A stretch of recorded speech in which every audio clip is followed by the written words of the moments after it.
Good evening and welcome to this Black Talk Radio News Brief. Of course, my name is Scotty Reed as we broadcast to you live from North Carolina. I am being joined by another North Carolinian from the Charlotte area, which is not too far from where I am, and that's Mr. William Barnette. And we're going to talk about this story about these three cops in Wilmington, North Carolina, who have been fired because they were found to have, I guess, recorded themselves or not, or didn't know they were being recorded and were caught on tape saying racist things, including about the black police chief, evidently. So I want to go ahead and welcome in my guest for tonight, Mr. William Barnette. Thank you for joining me on short notice to discuss this local story, bro. What's going on, brother? How you doing? It's an honor to be with you tonight, brother. Oh, thank you. I'm doing the best I can, man, under these terroristic, conditions that we live under. But I'm very, very encouraged by a lot of the things that I'm seeing across the country and indeed across the world as it relates to not just police brutality, but racism as well. How do you feel about what we've been seeing, mostly from these young people, man? Man, I'll be honest with you, man. I'm pleased. I'm happy to see the young people engaged. You know what I'm saying? Because I'll be honest with you, man. I was wondering with social media and so many different distractions. But see, here's the thing. That's the thing. The distractions have been taken away because of coronavirus. You see what I'm saying? Okay. A lot of things that would distract us from engaging are not there right now. You see what I'm saying? Mm-hmm. So it's actually been a perfect storm for people to be out in the streets protesting and showing the resistance that they're showing. So I'm happy that sports is off of TV. I'm happy that a lot of people aren't bogged down with their normal everyday schedule, which allows them to focus on what's going on. You see what I'm saying? Actually, you're the second person I heard put it in those terms of a perfect storm of conditions right now that has just made it fertile ground for what we're seeing right now. In addition to the lockdowns related to the COVID-19, and then a lot of people being out of work, and then the young people being out of school, and but also, the age of Donald Trump and everything that he has been contributing towards racism and institutional racism in the United States. So, I mean, do you figure him into it as also element of that perfect storm? Yeah, definitely. I mean, Donald Trump, he's been making a lot of statements throughout his presidency. You know what I'm saying? Mm-hmm. That have fanned the flames of racism. You know what I'm saying? From day one all the way back to the rallies, where those rallies were damn near a Klan rally. You had fights breaking out between blacks and whites at the rallies before he got elected. So I mean, of course, Trump is a lightning rod. But let me say this to you. I think it goes back even further than that, though, because if you think about it, during Obama's presidency, that's when Black Lives Matter started. You see what I'm saying? True. That's true. During Mike Brown? I think it was Mike Brown and Ferguson when it kind of Trayvon Martin. Oh, Trayvon Martin. Okay, Trayvon Martin. Because remember, he said if I had a son, he would look like Trayvon. That's pretty much it. Yeah. Oh yeah. After the verdict, after George Zimmerman was found innocent. He said, well, he gave us a law and order speech. So yeah. Then you had it was a ton of police murders during Obama presidency, a ton. And then that led into Trump. Then Trump came in, and like I said, Trump. Man, listen, man, Trump is he's one of those things. He's one of those people where it's like he's speaking to his base when he speaks. You see what I'm saying? Mm-hmm. There are a lot of people in this country who support Trump. Some do it overtly and some do it behind closed doors. And here's what I mean. When you think about the polls that came out in 2016 when Hillary Clinton was running against Trump, it looked like, according to the polls, that Hillary had to win. You see what I'm saying? But we saw, I think even Trump was surprised that Trump won. You see what I'm saying? Because there's a lot of people who get in that voting booth, and when they close that curtain, they may talk they may talk anti-Trump outside, but when they get in that behind that booth, they press that Trump button. You see what I'm saying? Yes, I think it's important to note, though, he had an electoral college win and didn't win the popular vote, which I think that's only the second or third time in U.S. election history that has happened, you know, with Hillary, you know, getting a lot of criticisms for not focusing on some key states. But look, I'm not going to assume just because you live in the South, and especially, you know, coming out of the Charlotte area, I'm not going to assume that you a WWE fan or a WWF fan. Go ahead and tell the truth. Tell the truth. I was never huge in wrestling. My son, though, my son is actually watching SmackDown right now downstairs. My 9-year-old, he loves SmackDown. He goes on demand and watches all the episodes. I was never a huge wrestling fan. Never. I wasn't either, but my little brother was. I remember I was coming home for my grandfather's funeral.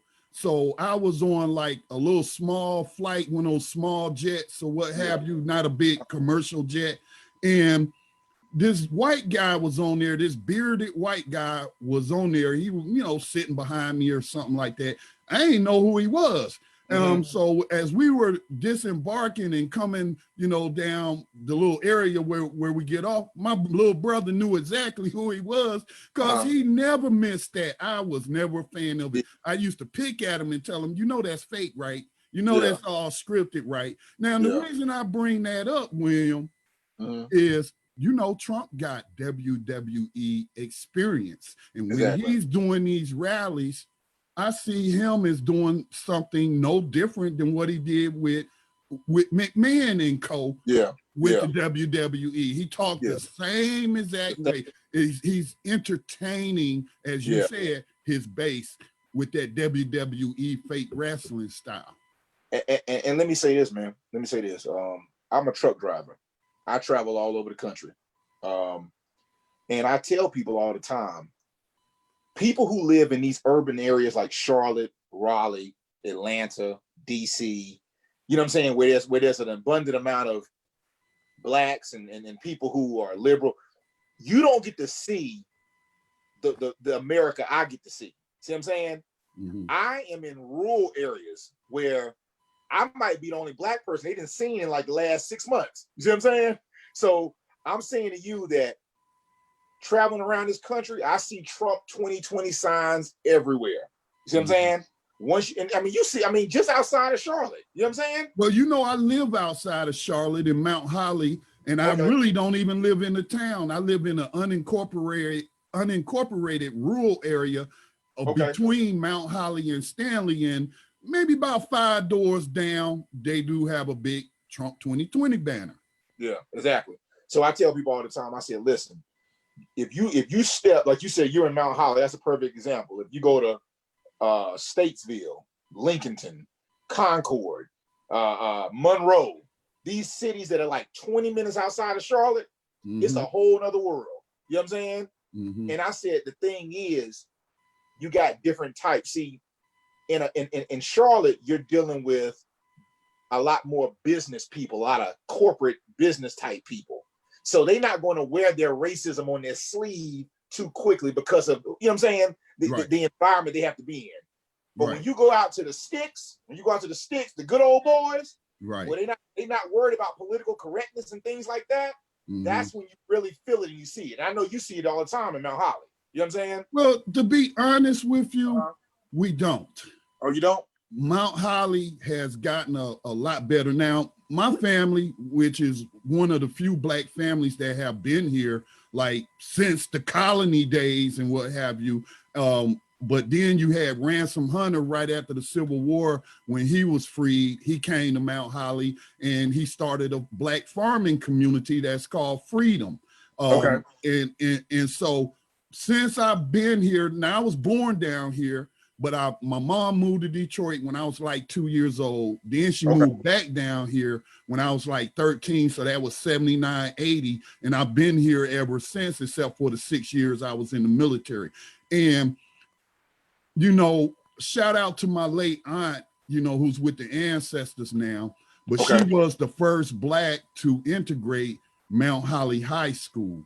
And she, you know, it was shared with me how she used to have to sit with the teacher during lunch or recess because them white kids would just terrorize her.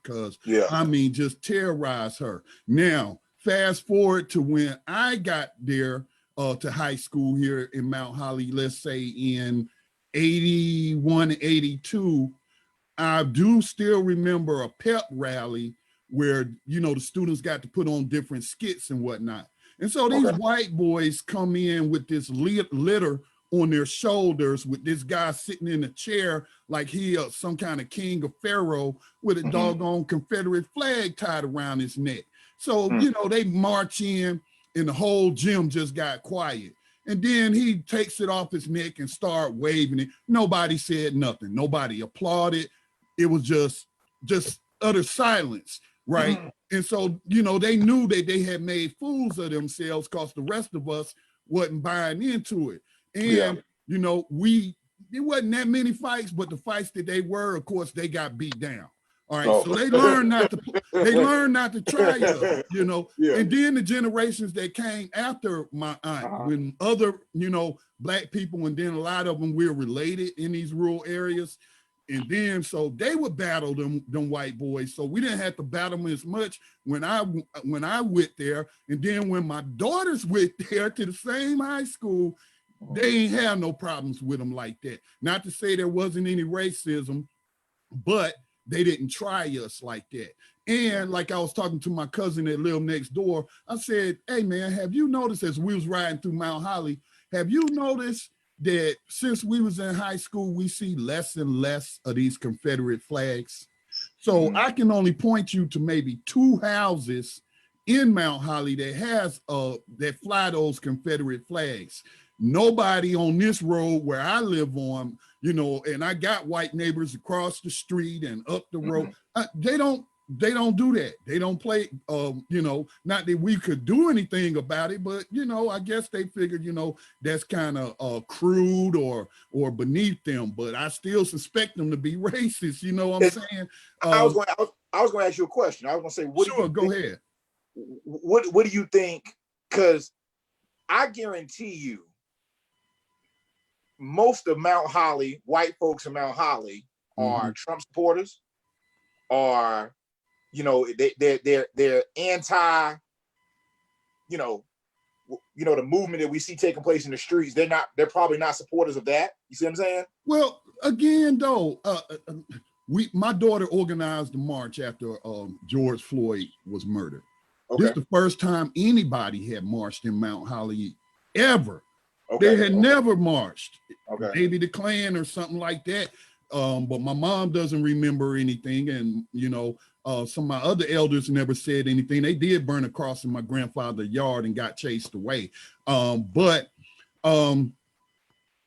we got nothing but love, man, from the people. Again, I'm not dumb. I'm not stupid. In terms of publicly, because we were in a strategic location where there's a lot of traffic, where several roads intersect, several stop signs, so they couldn't do nothing but see us. Okay, and hey, all we got was positive reactions from the people in the cars, and you know, nobody yelled the N-word out the window or, you know, told us this or that. Now, with that said, though, now, we've also been participating in these protests and attended a Gaston County Commissioners meeting to remove the Confederate monstrosity that sits in front of our courthouse off of county land. And so of the people that signed up to speak, it was almost close to 60 people. And the people that came out that didn't, you know, sign up to speak, it was only 10 of them. They came out there with their little leather jackets with the Confederate battle flag on the back but it was only 10 of them. I was surprised. But you go online to the Facebook page of Gastonia Gazette. Now, I don't check to make sure all of them are from Gaston County, but on the articles that are related to the protests we've been doing, you'll see all kind of hateful language and stuff like that. So I know you heard of the term keyboard warrior. So there'll be some keyboard warriors, but in terms of getting in our face out here in the street, I ain't seen it. So let me ask you this question. Do you think, let me ask you this. God, I'm trying to think how I want to word this. Is racism, okay, you've seen what's happened to some of these white folks who have done things and got caught on camera. Like the white girl in New York a couple of weeks ago who in Central Park who he was yelling, "Oh, you're threatening me," as an African American man, but he was calling on the phone. Yeah. She lost everything. She lost a job. I think her husband lost a job. Mm-hmm. There was a lot of backlash.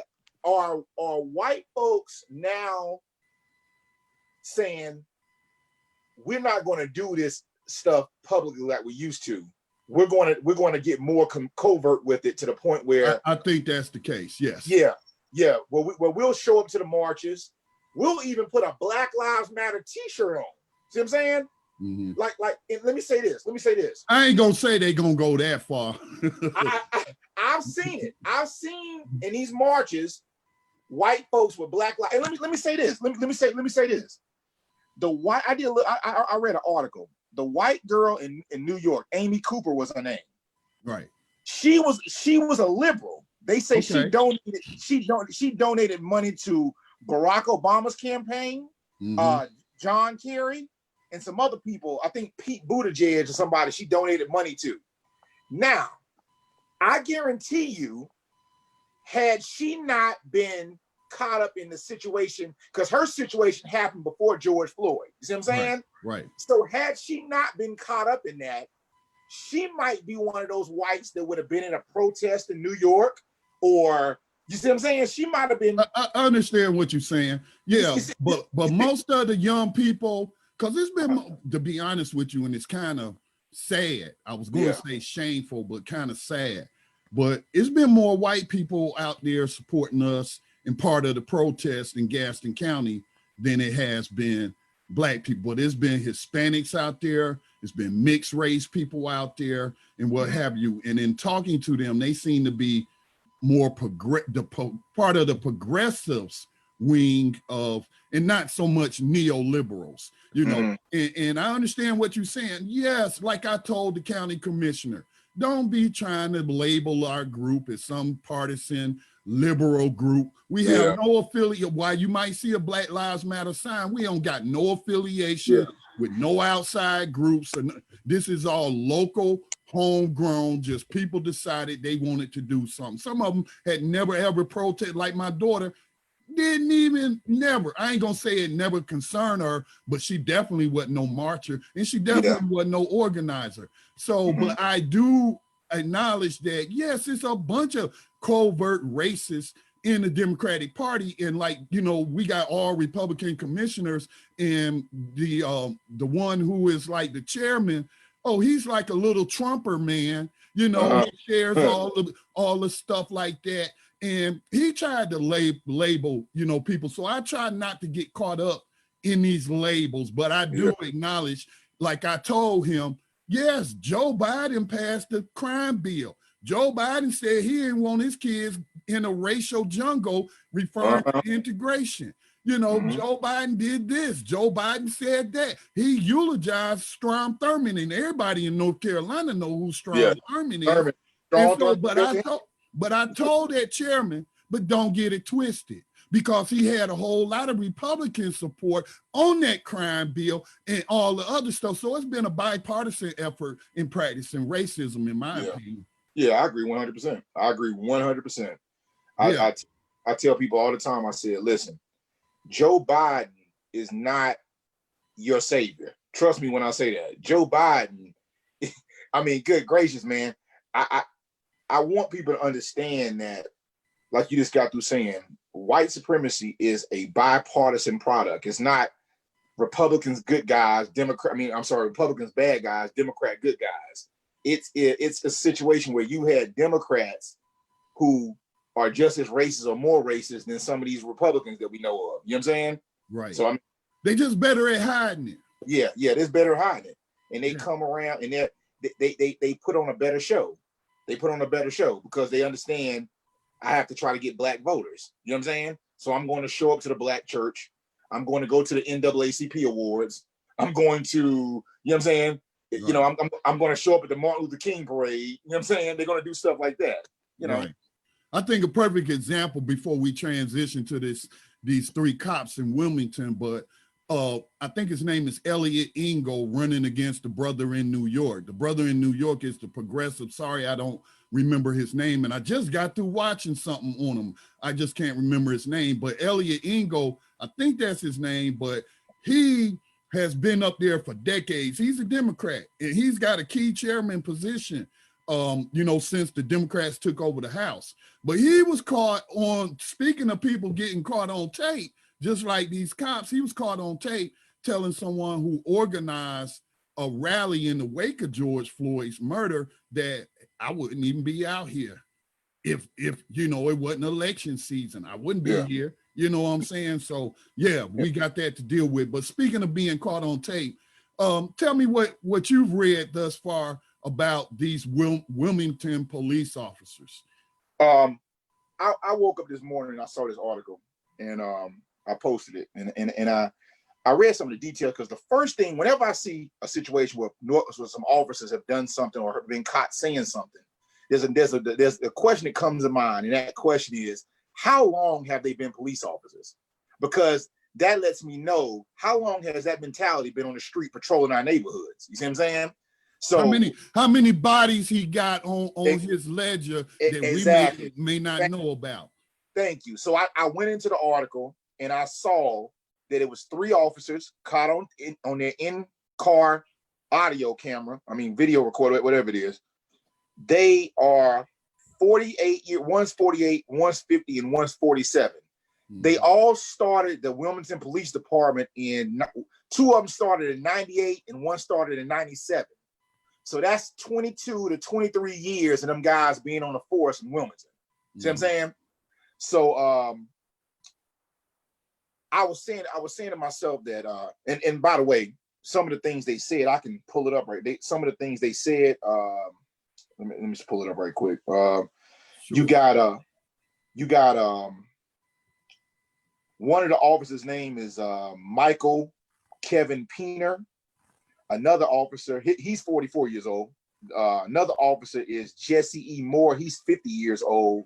And another officer is James Brian Gilmore. He's 48. Yeah, I got Michael. Michael is Piner in this. Piner. I'm sorry. Michael okay. Piner. Michael Piner. Okay, cool.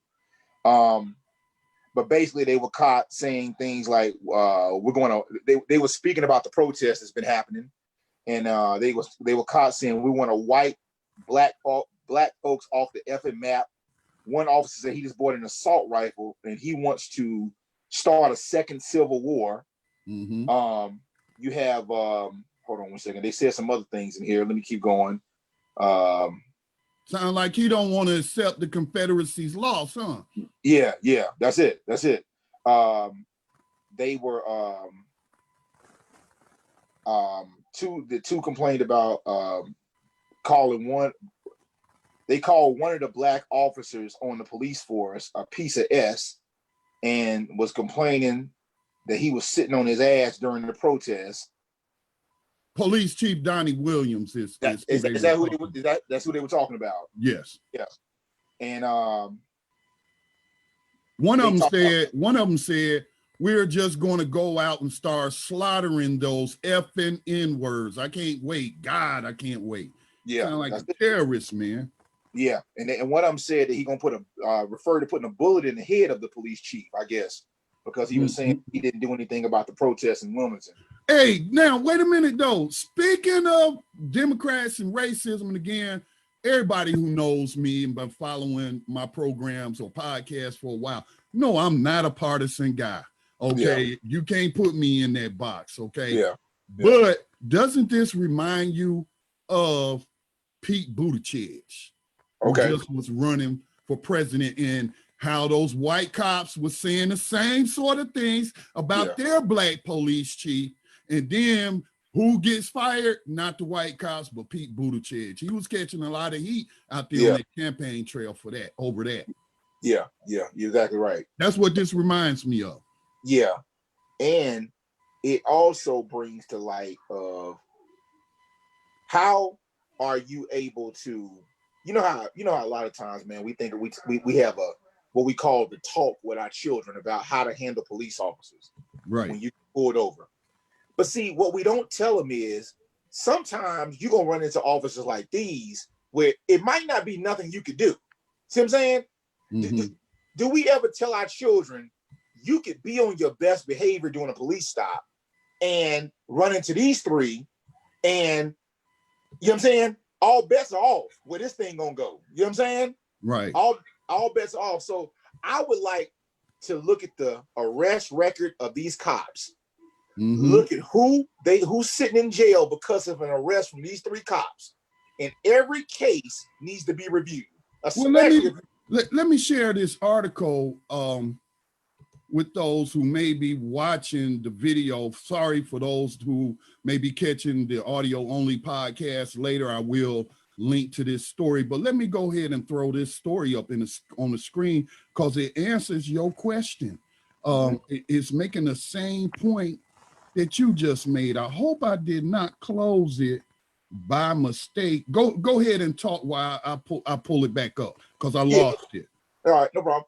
I was just saying that anybody sitting in jail right now because of these cops' arrests, especially we talk about black folks here.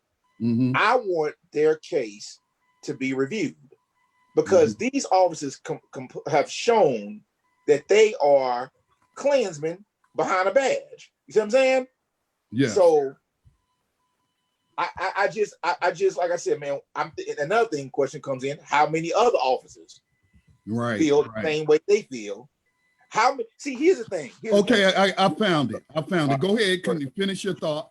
Yeah, I was just gonna say a lot of times police will try to make it seem like there's just a few bad apples in the bunch. But how many Wilmington police officers have come out and said they are against everything these officers have said and done? You see what I'm saying? Mm-hmm. How many officers in there know these guys talk? We know this wasn't the first time they talk like that. You know what I'm saying? We know that. So, I mean, how many other officers have heard them talk like that and joined in the conversation? You know what I'm saying? So it's you know, but yeah, go ahead.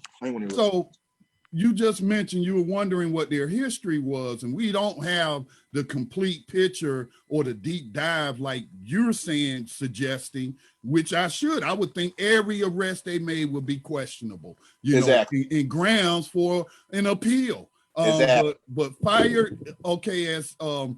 fired Wilmington police officers previously terminated and demoted. Now, this comes to you from starnewsonline.com. It says documents show 2 of the 3 officers fired this week have previously been terminated or demoted. Questions remain about the work history of 2 of the 3 Wilmington PD officers fired this week for racist remarks recorded on video. Documents provided by the city of Wilmington show 1 officer was previously terminated and another was previously demoted. But additional information about the officers can't be released right now due to a judge's order. So, I mean, what is this judge doing? The 2-hour video shot newly promoted Police Chief Donnie Williams, who is one of the Black citizens spoken of in the video. The officers used frequent racial slurs, including calling Black citizens officers and a Black magistrate Negro and the N-words, with one stating in reference to martial law and a potential civil war, "We are just going to go out and start slaughtering them effing N-words. I can't wait, God, I can't wait." So that gives you a clue as to these people, well, maybe not the new police chief, but these other people in personnel who had been there probably just as long as them knew this. Yeah, what was he terminated for is what the article isn't telling us. Yeah. Okay. So your thoughts.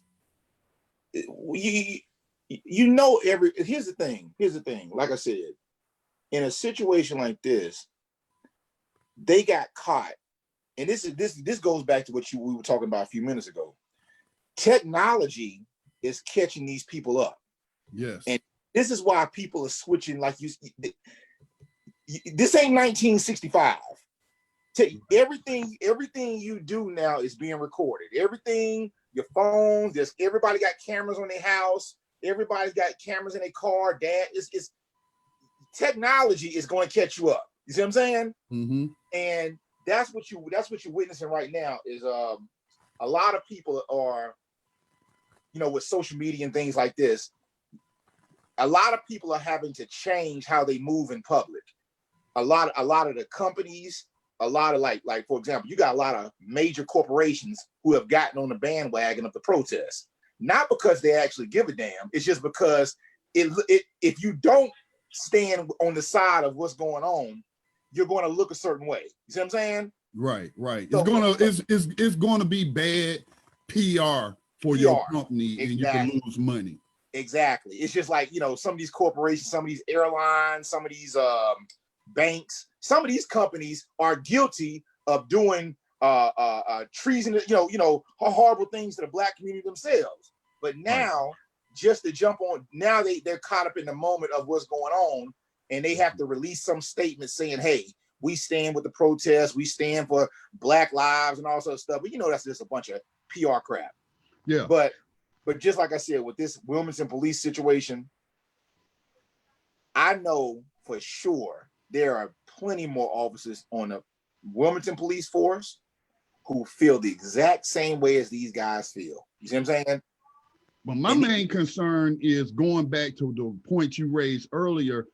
Mm-hmm. We need to look at these guys didn't just join the force yesterday. Yeah, exactly. So they got a long record probably of arrests, testifying in court, putting people in the prison, planting drugs on suspects, all kinds of stuff. Exactly. And who knows what their body counts may be. So, exactly. I imagine if it's in the record, eventually it may come out, but I don't know with this judge blocking stuff, maybe they got some bodies on them or something like that. But, tying that to the companies like Starbucks, mm-hmm. The employees get to wear Black Lives Matter mm-hmm. apparel while mm-hmm. on the job and all this.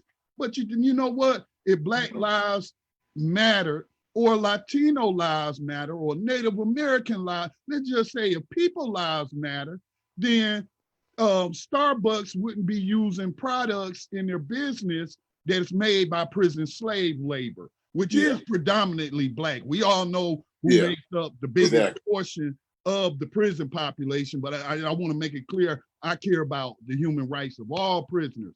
But then you got Target is another, when that Target got burned down, I'm like, what the hell y'all crying for? They use prison slave labor, So we need to be pointing this kind of stuff out, because I remember I made a video when maybe it was last year, the Starbucks CEO gave this little talk about Black Lives Matter and institutional racism. And I called them and I emailed him, but I called them, their corporate, hoping that somebody would, transfer me to him or get his voicemail, but I ended up having to leave a voicemail. But I called him out on it. You're going to get this talk, but you're still using prison slave labor in your business model, okay? So, the phony, the superficial displays that we care, no, I'm not accepting that. And I've been stressing that to people on social media, like, Black folks, please don't fall for this, these meaningless acts, these superficial, surface level, meaningless acts that these companies are doing. These companies are, they're what they're doing is they're running a game. The block is hot right now. The block is hot. You see what I'm saying? And, you don't want to be the next person or the next company to become trending on Twitter for the wrong reasons. You see what I'm saying? Right. So bad PR. Yeah, bad PR. Because now it becomes a situation where if you become a hashtag for the wrong reason, that can really affect your bottom line, which is money. See what I'm saying?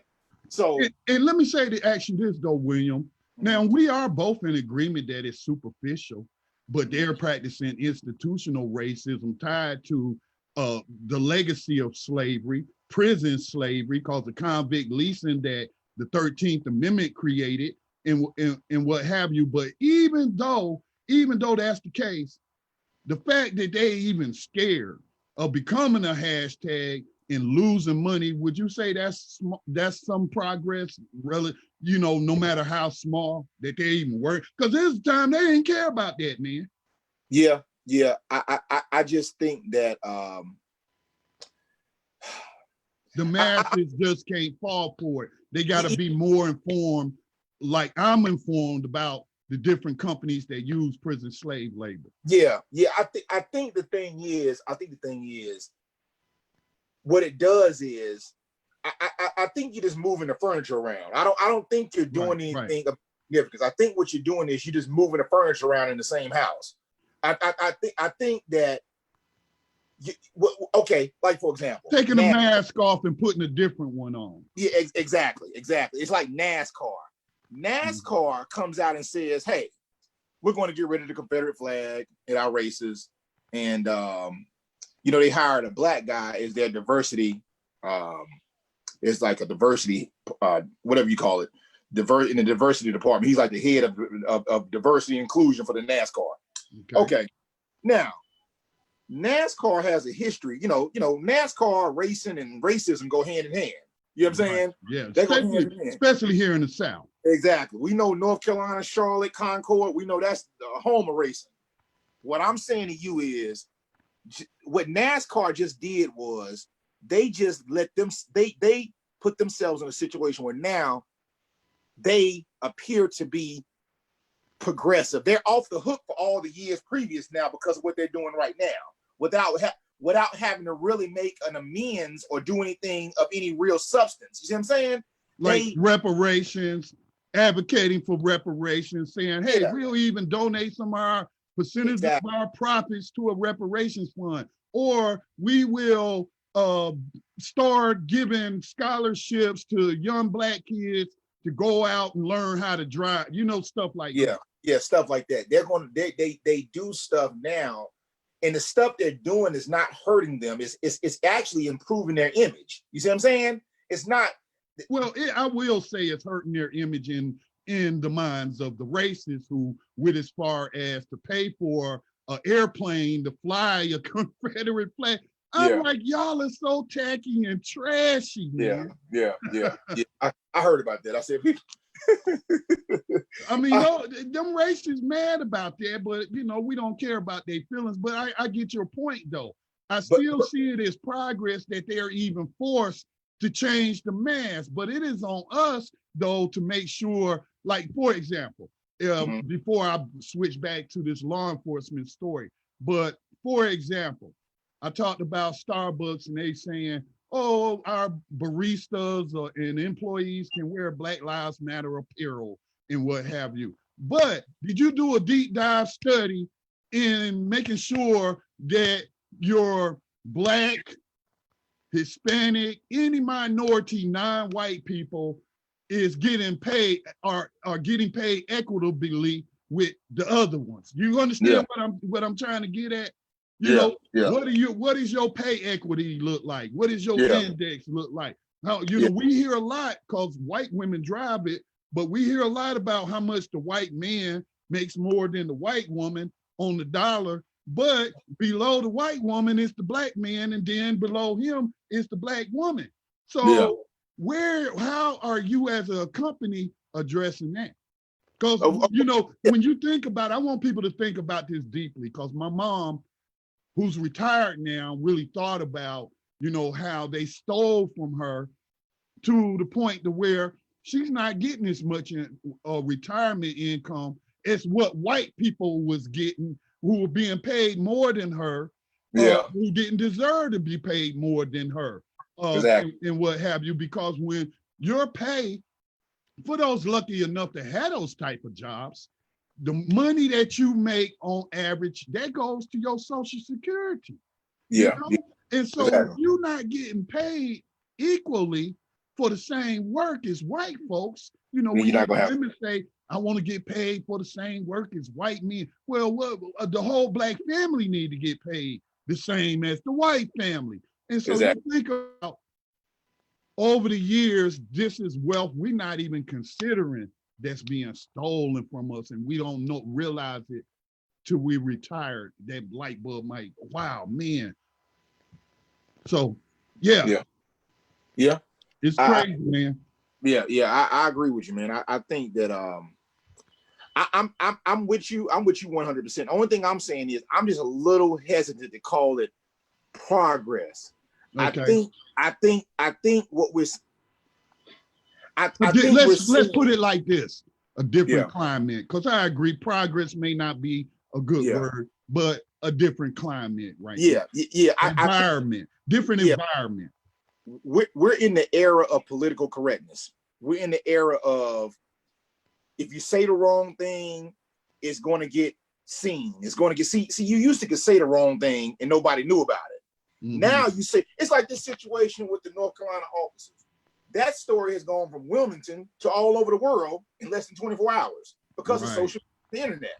Right. You know what I'm saying? You got people in London talking about what happened with the Wilmington police officers in North Carolina.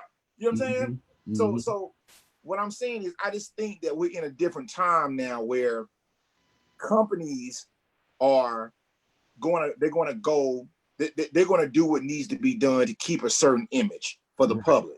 Right. Now, the institution is still going to be what it is. It's still going to be, whether you're talking about NASCAR or whoever you're talking about, it's going to be white run.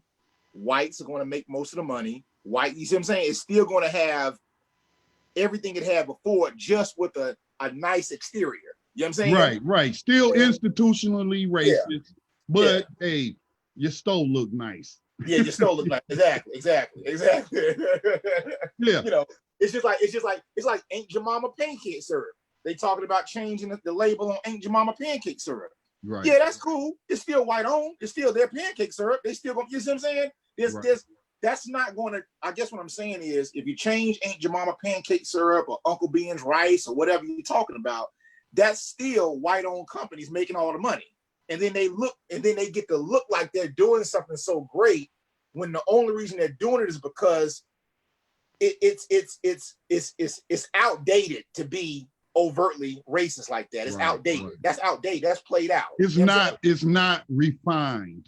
Yeah, exactly. Thank you. That's a perfect word. It's not refined. It's not. And like you were saying earlier, if people really knew all the things they're going to have to do to get things to, like a lot of people who are participating in marches and protests, I don't want them to solely focus on George Floyd. Yeah, that's a horrible incident, but this is so much bigger than George Floyd. You see what I'm saying? William, that's why it's important, man, for those of us who are in the know to be out there with them. Because look, man, only march I had ever participated in, the first march was the March of Dimes in Detroit, raising money for muscular dystrophy. All right. Then the next march was when I became an abolitionist. And in 2018, we raised money to help other organizations do a march and rally in Lafayette Park, where, Donald Trump did his photo op after having the police attack the peaceful, protesters. We were in that park. I still didn't march. I still didn't march. Now, then my daughter organized the march. I still didn't march, but I drove around in the car so I can pick up anybody that fell out from the heat. But, I have a relationship with my daughter, obviously. And then I built a relationship with other young people that's out there, and they have been wise enough to accept my suggestions and stuff. Yeah. That's one of the things that we've talked about. I can't speak on what other people doing elsewhere because I ain't got no firsthand knowledge, but I can tell you the Gaston County Freedom Fighters, the East Gaston Coalition for Freedom and Justice, and some of the other, groups, I can't remember their names, and we've all come together to support one another. We started out talking about George Floyd, but we were talking about, with my daughter's march, and she did too, local people who had been killed by police. Exactly. And what have you. But then when we started networking with these other groups, and we're on Facebook as well in secret groups, but we're talking about this, and I've been stressing, there's a saying called all politics is local. I mean, the state matters and federal matters, But what matters most is who's running the county I live in, because this is my backyard. Who's the district judge? Who's the sheriff? Who's on the city council or town council if I live in one, which I don't. But I do have a county commissioner over this district that I'm in. And so I'm telling them, we're seeing now, one of the great things about this is pulling the mask off of some people. We were talking about putting a mask on some people, but in terms of these politicians here locally, it's pulling the masks right off of them. Some of them can't even contain themselves, you know? And so what I tell them then is, we're able to identify who don't believe in practicing justice. So you know what that means, right? That means you got to run for office. You got to run for office.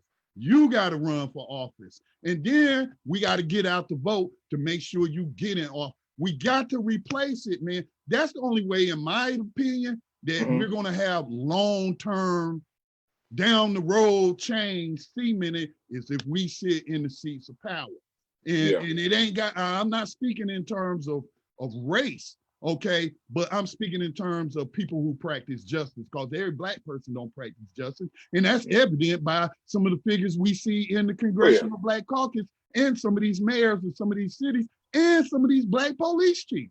Yeah, you got cities where you got a whole city run by coons. You got Black mayors, Black police chief, Black sheriff, pretty much Black city councilman, and then when something like a police shooting happens, there's no justice. You see what I'm saying? There's no justice.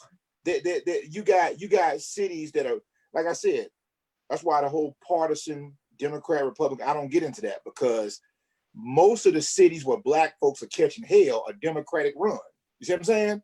Most of the cities, New Orleans, St. Louis, Minneapolis, Chicago, New York, Charlotte, Atlanta, these cities are Democratic run. You see what I'm saying? And if we're talking cities, more than likely predominantly Black. Exactly. That's what I'm saying. So this is where the conversation gets a little complicated for people who are just now entering. It shouldn't be though, William. Why should it be complicated? The simplest thing that Mr. Fuller, Neely Fuller Jr., for those who don't know who he is, he's a counter-racist author, produced the Code Book. I don't agree with everything, but I don't agree with nobody on everything. But one of the simplest things, how he put it is, either you believe in practicing justice or you don't. It don't matter what your skin color is, your nationality, how tall you are, who your cousin is, and all that kind of stuff. If you don't believe in practice justice, that means you believe in practicing injustice. Yeah, there's no middle ground. Either you're on one side or the other. You can't be. Yeah, it don't matter if you're a Democrat, Republican, Green Party, Libertarian Party. No, man, the proof is in the pudding, as they say. Yeah, you can't straddle the fence on that conversation right there. Either you're with us or you're against us. Now, in terms of police violence and stuff, you know, again, this didn't just happen yesterday. Then all of a sudden, police didn't just start shooting unarmed people and using all this excessive force. This has been going on since they were last known as the slave patrols. But though, like you mentioned earlier, we done went through, Black Lives Matter started under Obama, okay? It didn't start under George Bush, but guess what did happen under George Bush?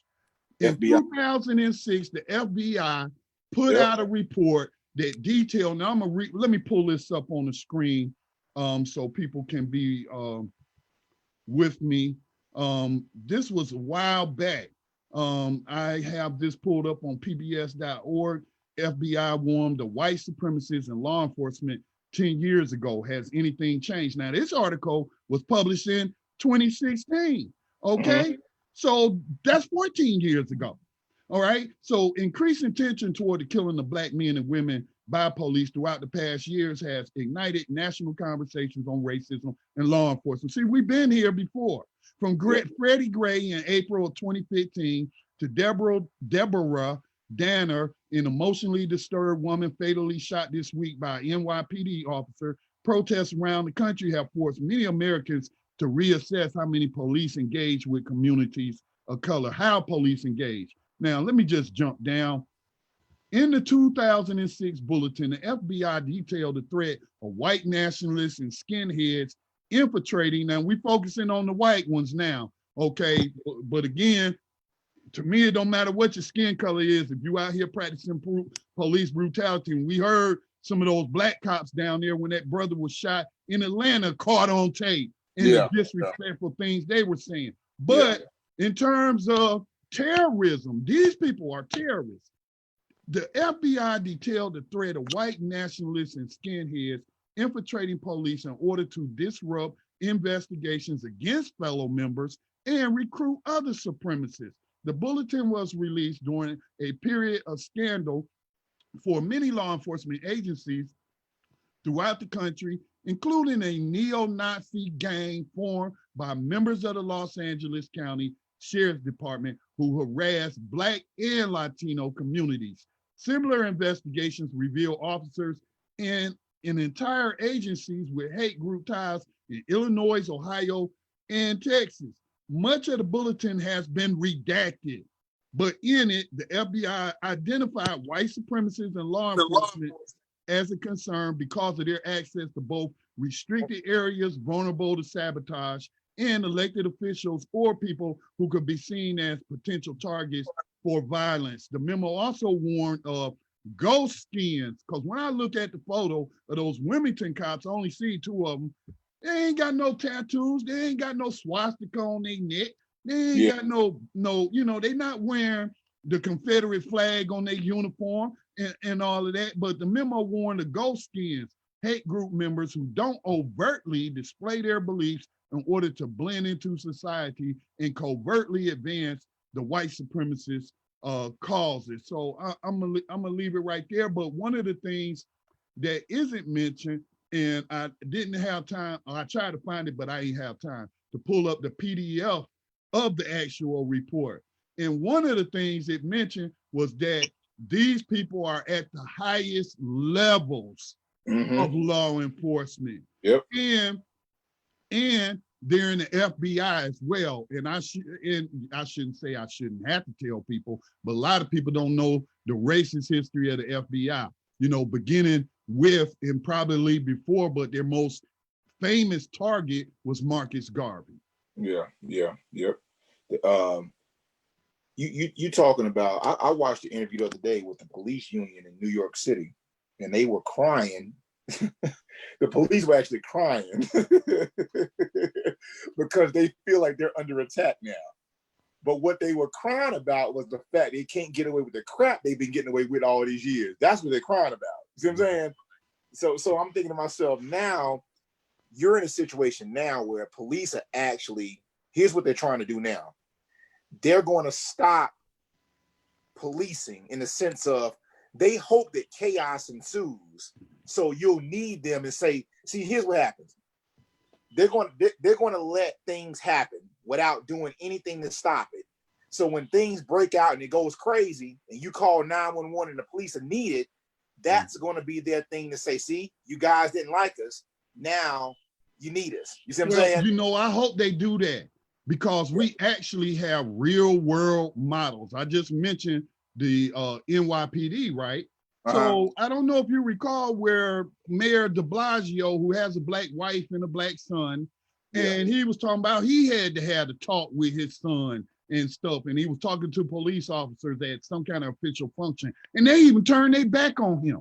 You know what I'm saying? And then they went on a week-long strike. Violent crime did not go up. Crime went down. And if people look at who's in prison, it's not the rapists and the murderers and what have you. It's non-violent, victimless crimes, people caught up in the drug war, or people committing crimes of survival, as I call them, because I can't make enough to pay my rent in Charlotte because that black dude, the rent is too damn high. That's what I'm hearing out of Charlotte, And so people start looking to these side hustles in the street that may be illegal, but now being made legal if we're talking weed, but people doing these hustles, whether it's stealing or whatever, because they out there trying to survive, man. I ain't never seen a wealthy rich person get out there and loot nothing. The only people I see out there looting is those who are living on the margins of society. What else? Who else going to risk their life to go take advantage of a situation and loot something that they can either use themselves or sell on the street? So that's the majority of the people that's in prison. And then there's another, I just can't remember the other department right now, but the same thing played out. They went on strike and crime went down. The majority of, in the New York case, they lost $10 million that week. The city did, because them cops wasn't out there writing tickets. That's what their point was.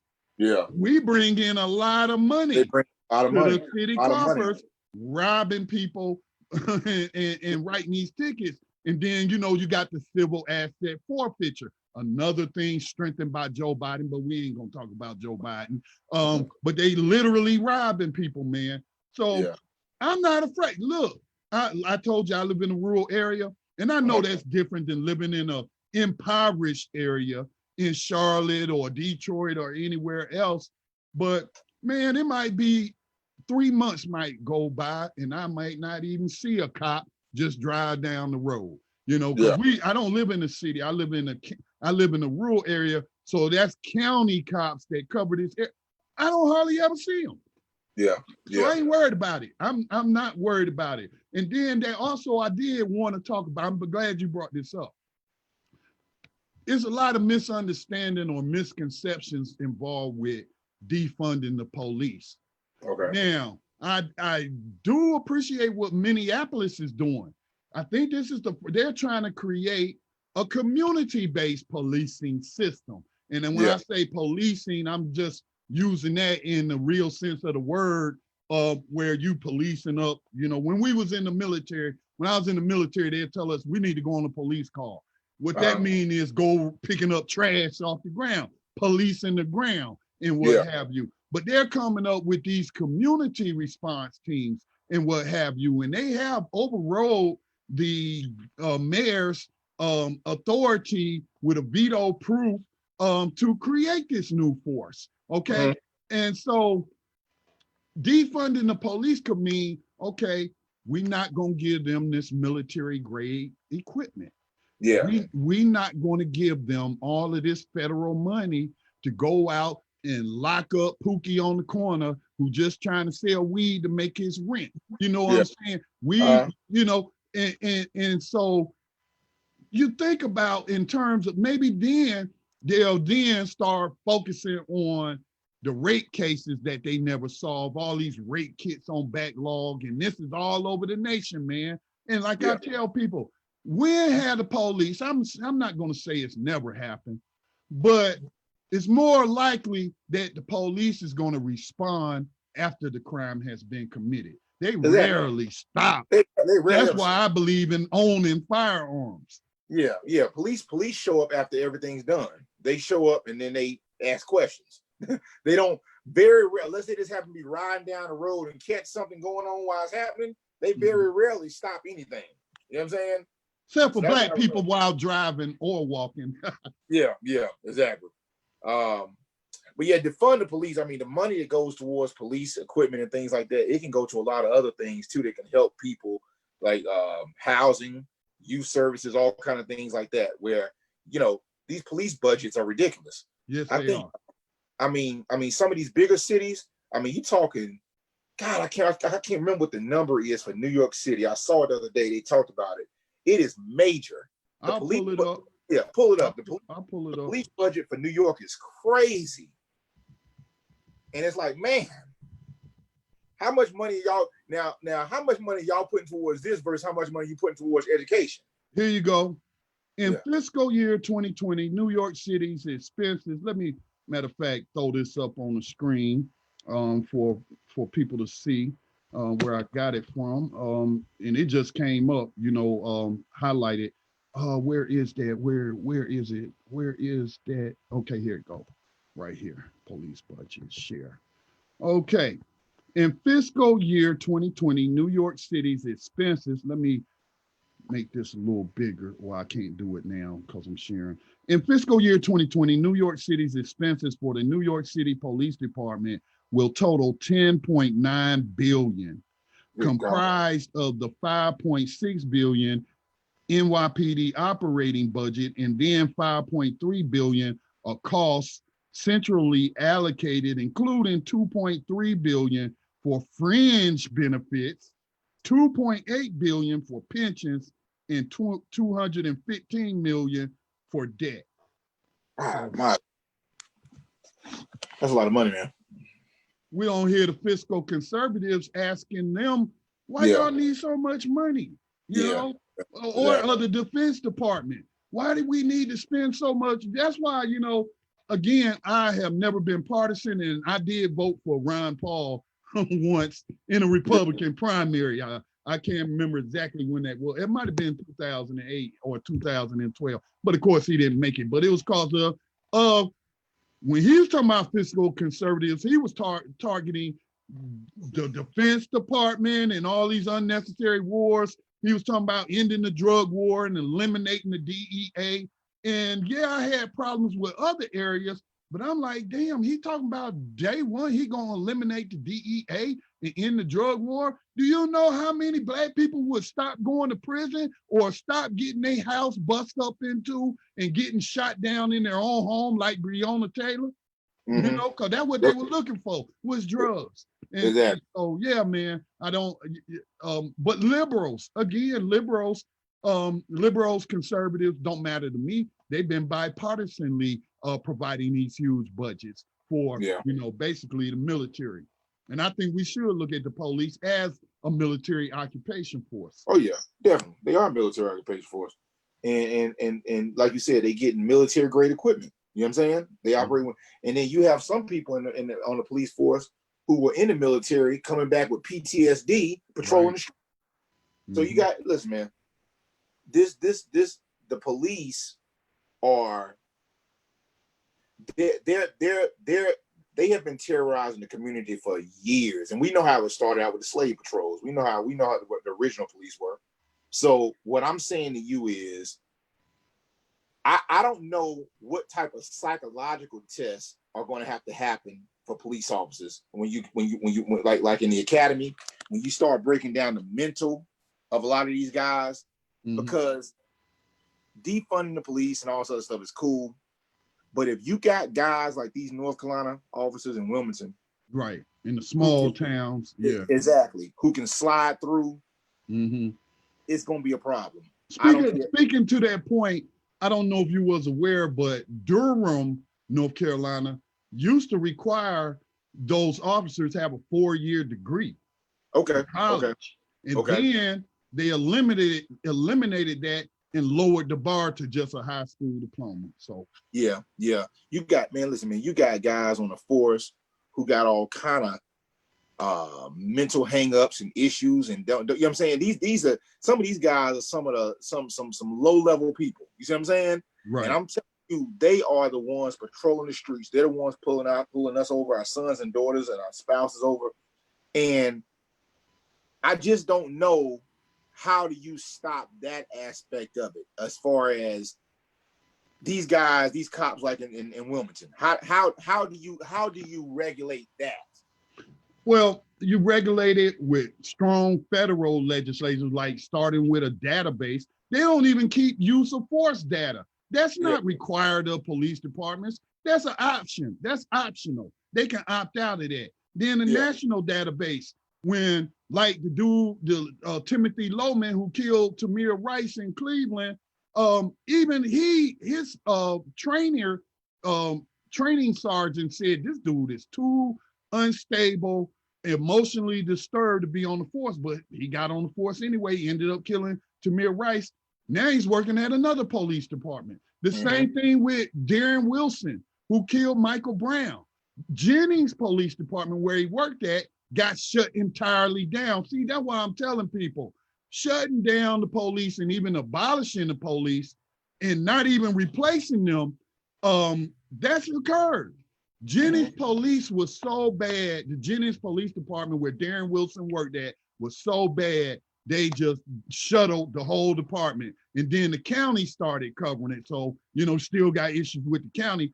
But then Darren Wilson takes his old racist self over there to Ferguson and then ends up killing. So, I mean, it's a whole lot we can do. We are intelligent people. We're not dummies. We can figure this out. But again, like I stressed to the people in my local area that I've been organizing with and networking with, this starts at home. We got to make sure, and like I tell people, man, we don't have all of that, what we see going on in St. Louis, what we see going on in Los Angeles, what we see going on in New York. We don't have that, man, in this little rural county. Gastonia, the biggest city, that we got, but, they have killed some people unjustly, but we ain't seeing it every year or what have you. And so I'm saying it's still important for us to organize and raise the issue because we don't want it to get like that. Exactly. So, it starts locally, man. If we ain't involved locally, we can't be waiting on Washington, D.C. to save us as we see a watered down police reform bill coming from both the Republicans and the Democrats. We can't wait on Washington, D.C. to save us. We, as Louisville showed us, the cities banned those knock warrants, which have led to many deaths. So we can do stuff locally. It's just that we got to get involved and hold these people accountable. But William, man, I said I wasn't going to keep you long, but we've been having a great conversation. I appreciate you coming on short notice, but I'm allow you to leave the audience with some final words, man. I hope this won't be your final time joining me. And let me just say this. I know a lot of people in the business that I'm in, podcasting and whatnot. They like to invite on a lot of authors, a lot of doctors, a lot of professors, people with name recognition. And I'm not saying anything is wrong with that because some of these people do have valuable information to share. But I want to focus on people like you, William, people, local people who are invested in their communities, who are bright, who are intelligent, and who can participate in think tanks and come up with these solutions. So, I just put you on the spot. I was like, hey, man, you shared this story. Thanks for sharing it. Can you come on tonight? So I'm saying to anyone watching, especially if you're in my friends list, don't be surprised if I call on you next. William, you got the final word.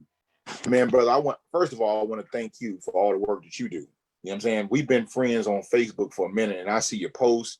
I see the things you do in Gaston County, and I want to applaud you and commend you for what you do. You see what I'm saying? Because you are out there in the streets. You're out there locally doing what you got to do for your community, and that should be applauded. And you were doing it before it became a popular thing, too. That's another thing. A lot of times, people who stand for something, it's a thankless job. A lot of times, it's a thankless job. Before these protests became popular, you was really like the party pooper if you come around with your facts and statistics. You see what I'm saying? But we still did it. We did it when it wasn't the thing to do. And I'm saying to you, I want to applaud you, and it's an honor for me to be on your program tonight. And I don't want it to be my last time. I want to come back. You know what I'm saying? I love being able to discuss, just have a free-flowing conversation like I'm in a barbershop. You know what I'm saying?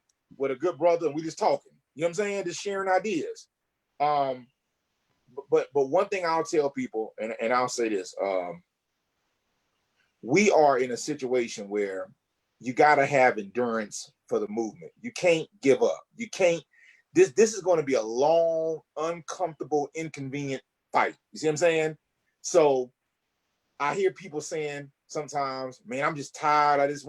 I get it. Sometimes you might need to take a break and step away for a day or two. But you got to understand this situation that we're in, it didn't happen last year. It didn't happen to COVID. This has been going on for centuries. And it's going to, and let me say this, what you're doing in your lifetime, you might not reap all the benefits from it. See what I'm saying? You got to realize that anything you're doing right now, it might be your great grandkids to benefit from it. See what I'm saying? So on top of it being inconvenient, you got to be unselfish about it as well, because it ain't about you. Yeah, you might see some benefits of it, but you won't see everything come to what it's going to be, let's say 50 years or maybe 100 years from now. You know what I'm saying? Right. So I guess my focus is telling people, you know, get as much information as you can get, because I mean, not to sound cliche, but information is power. It is power. It is. One of the biggest things I see with our people sometimes is lack of information. When you make a decision with a lack of information, I guarantee you're gonna make a wrong decision. See what I'm saying? So when it comes to who we vote for, how we spend our money, how we just move throughout society, a lot of times we do it with a lack of information. Mm-hmm. So we end up, you know, making some major mistakes along the way, or sometimes we do a lot of things that really are just like running in place. You're not going anywhere. You know what I'm saying? So I guess that's just my final word on the fact that, man, I've enjoyed this conversation. I really have. Right. And I'm looking forward to next time I'm able to come on your show. I really do. All right, man. And door is open. And again, keep sharing that information, because I agree, information is power. You know, the old scripture says that my people perish for a lack of knowledge. So knowledge is power. So keep sharing the knowledge, man. And I hope to continue to network with you in the future. And you stay safe behind these enemy lines of USA Inc., man. And we'll catch back up with you at a later date. All right, thank you, brother. I appreciate you. Have a good one. All right. Okay, please continue to support the production of independent Black media. The Black Talk Radio Network is managed by the North Carolina nonprofit Black Talk Media Project. You can make a tax-deductible donation today. Again, that's Black Talk Media Project. You can find us on Facebook. Also, you can go to blacktalkradionetwork.com. You'll see some of the PayPal buttons, and you can make a donation there as well. Or where this video appears, you may see the links in the description. Again, I want to thank my special guest tonight, Mr. William Barnette, my fellow Afro-Carolinian, for coming on and speaking with me on this issue of police violence. But we touched on a lot of topics, and it was real. All right, peace and blessings to all, and to you, God bless.